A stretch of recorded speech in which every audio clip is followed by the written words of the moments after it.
Non, je peux pas en aller.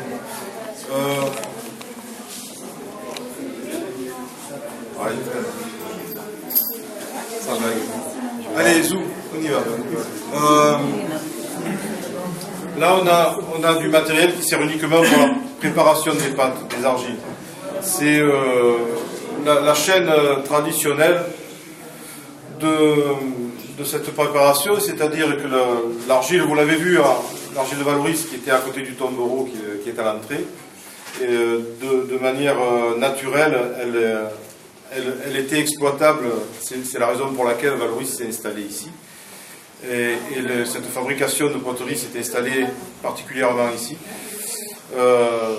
Au tout début, l'argile était préparée manuellement, c'est-à-dire qu'elle était broyée, on en faisait une poudre qui était mélangée avec de l'eau et pistée avec les pieds, je veux dire écrasée avec les pieds, de manière à ce qu'on en fasse une pâte, et cette pâte encore battue à la main, et de là on sortait les marmites et tous les ustensiles de cuisine qui a été produit sur Valoris. La façon la plus moderne, bien qu'elle date du milieu à peu près du 19e siècle, c'est cette ligne de fabrication. Donc on va prendre l'argile à l'état brut, elle sera mise dans des cylindres comme vous avez à côté, là. Vous êtes passé devant, c'est grossi. Beaucoup plus gros parfois, des cylindres dans lesquels il y a des galets de silex en général, qui est beaucoup plus, ça pollue moins le matériel qui est combiné à l'intérieur. L'argile et l'eau, et les galets de cylindres vont se mettre à tourner, et les galets en tournant vont échanger cette argile. Il va sortir une boue liquide, très fine, comme une pâte à crème, qui va ensuite être tamisée de un petit tamis à côté. Donc tout le matériel qui est là a été pris sur la commune dans des usines, dans des émissions. Donc ça a été une patchwork qui a été fait, mais rassemblé, ça donne cette ligne de fabrication. Et cette argile filtrée, tamisée, va être ensuite envoyée sous pression dans un filtre que vous avez là. C'est le bout de la ligne, c'est un filtre avec des toiles très épaisses qui sont placées entre les plateaux. La pompe, cette grosse pompe avec deux bras, va aspirer l'argile dans les cubes, l'envoyer sous pression dans le filtre.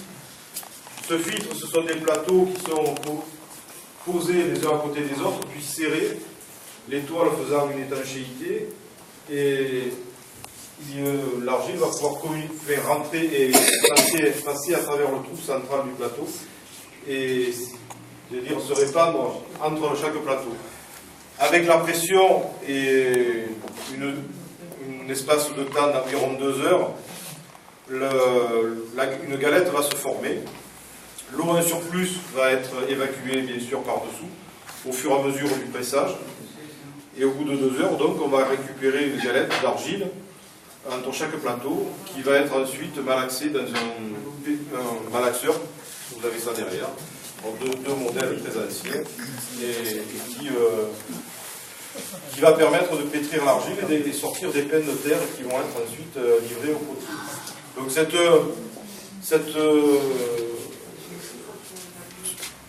au tout début, les potiers avaient leur aire de battage et leur endroit pour fabriquer et préparer l'argile.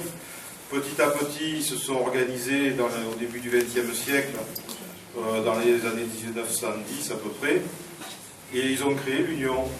C'est là l'usine que vous avez en bas, qui sera peut-être un immeuble un jour. Et donc, peut-être pas. Donc l'Union, c'était le centre vraiment du... Ça voulait dire ce que ça voulait dire, c'était la réunion de tous les potiers de Valoris, tous les potiers industriels. Il faut dire que la poterie culinaire, c'est une poterie industrielle. C'était pas de l'art, c'était des gens qui venaient investir, ou des familles de Valoris qui avaient du patrimoine et qui étaient de gros industriels. Et ça a été produit de façon, j'allais dire, systématique, et bon, on va dire en s'appuyant sur la misère humaine, parce qu'en fait, les gens qui bossaient là-dedans étaient vraiment traités comme parfois pas grand-chose, mais l'industrie a vraiment été dominante sur la commune pendant un certain nombre d'années. Et petit à petit, ces usines, ce produit a perdu de son intérêt et les usines ont été plus ou moins abandonnées. Et c'est de là que les nouveaux arrivants ont racheté les usines, s'y sont mis dedans et ont travaillé. Et bon, dans les nouveaux arrivants, on a eu les Capron, les Derval, les Portanier, mon père, Picasso, je vois Thierry et tout le monde. Donc chacun s'est mis à produire. Et voilà, l'évolution de Valoris s'est faite comme ça. Cette vague d'arrivants, finalement, a permis de sauver un certain nombre d'ateliers, un certain nombre d'usines industrielles qui ont survécu encore quelques années et qui maintenant ont quasiment disparu, à part quelques-unes. Il n'y a que Madame Foucard qui a tenu vraiment jusqu'au bout. Et c'est vraiment été une femme très opiniâtre et qui a vraiment tenu à fabriquer et à maintenir son atelier dans l'état. Il y en a très très peu. Voilà, donc c'était un patrimoine qui a plus ou moins disparu maintenant, mais qui a été... c'est un patrimoine industriel et des bâtiments qui ont été construits pour ce type de fabrication. Après, chacun a modulé dans ses usines, a fait qui des appartements et l'atelier dessous, qu'un local de fabrication, pas forcément adapté pour notre fabrication dans les années 50 et tout ça, mais ça a permis, ça avait son charme et son odeur de terre qui était vraiment typique. Voilà. Excusez-moi, je pourrais vous poser une question? Oui.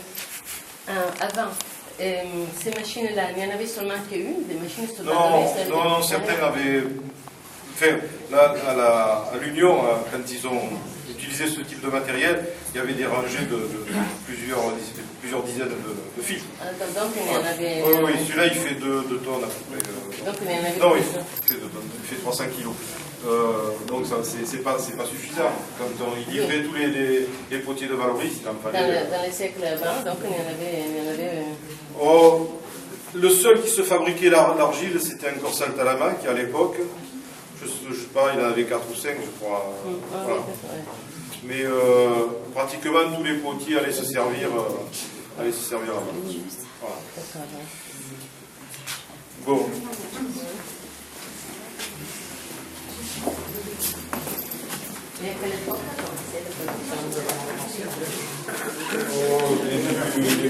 Souvent au début du 16e, porcelainier.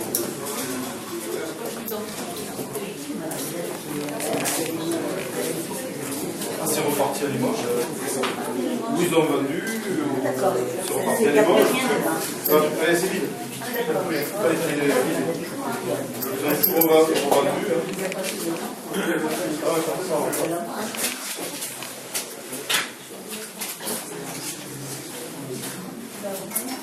Voilà.